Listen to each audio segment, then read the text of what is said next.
Welcome to Ellis is Happy on YouTube at night.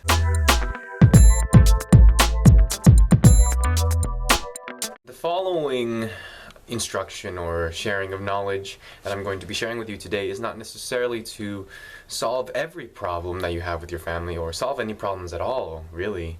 It'll just be able to help you, as I've found that it has helped me, in terms of dealing with the pressure and the family structure and dynamic that might be existent in your family. Your family might try to influence you or pressure you into doing certain things or not doing certain things. And some examples of these are getting a job or a certain type of job, dressing a certain way, liking a certain type of gender or sex, or thinking a type of way. Any of these things that come from the beliefs of other people, you know, your parents or your guardians or your brother, your sister, or your aunts or uncles, whatever it is, and influences you in such a way where you know for sure that following these so-called practices and traditions aren't necessarily who you are as a genuine person and as someone that is really trying to be the happiest person that they can ever be, right? Let's jump right in. Step 1. Take some time to sit down with a notebook or your phone or whatever you feel comfortable with writing shit down in, and write down all the things that you're feeling in terms of pressure, in terms of dynamic.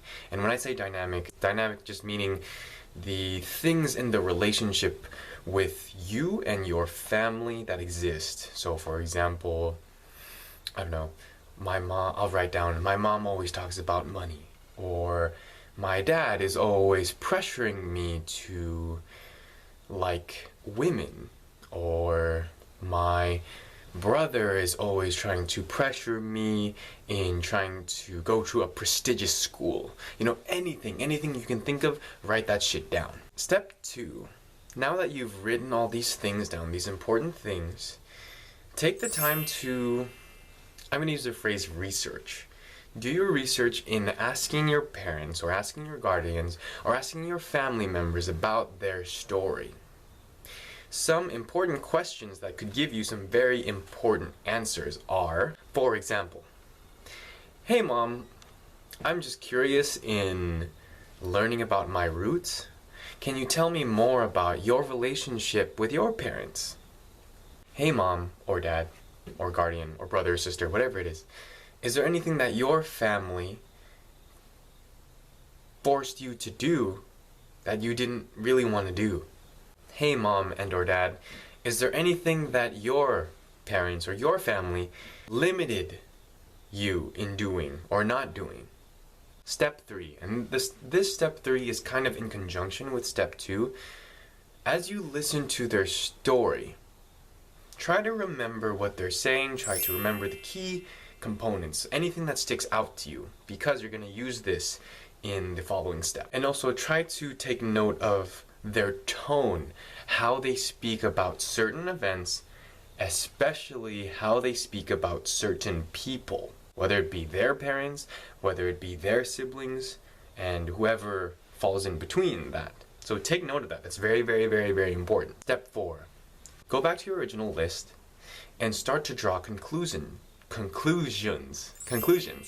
Start to draw conclusions, start to draw ties, and try to connect what your family is saying to what you're feeling in terms of pressure, in terms of dynamics. Now that you've had and you've made these connections and these ties between this very, very important information, the last step, step 5, is to decide what to do with this information so that it is productive. For example, I notice that my mom always gets angry, or often gets angry, when she cooks.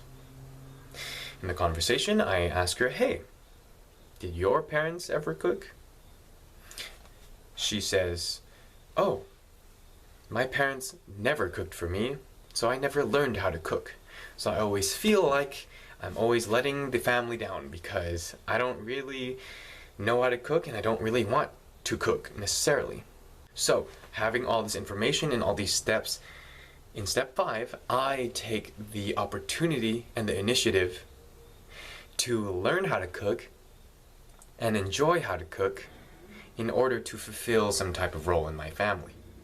Now, this is just an example. In this step 5, you don't necessarily have to do anything physical or anything concrete with this information, but you have to decide how to use this information in terms of productiveness. This is not an end-all, be-all type of thing, but it just is a suggestion and a type of thinking in which you, instead of always asking, why are they doing this to me? Why are they forcing this upon me? Trying to dive into the perspective of where they're coming from so you can better understand how to deal with it in the future. And for a lot of us, we're stuck with these people. We're stuck with our family for the rest of our lives. So, might as well try to make the happiest and healthiest relationships that you possibly can with them, right? You need to repeat this process. Keep having those conversations with your family. Keep digging in and asking those significant questions of why, how, when, whatever it is, in which you can start to understand where they're coming from. So whatever you decide to do in terms of productiveness of learning whatever this information it is, then you can better the relationship that you have with your family. That's basically it. This is Ellis is Happy on YouTube at night.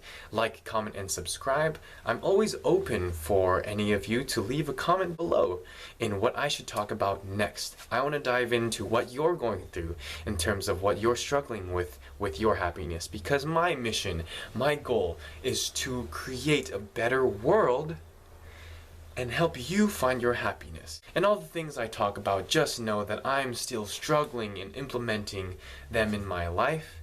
Just think of it as a journey that we're going on together. See you next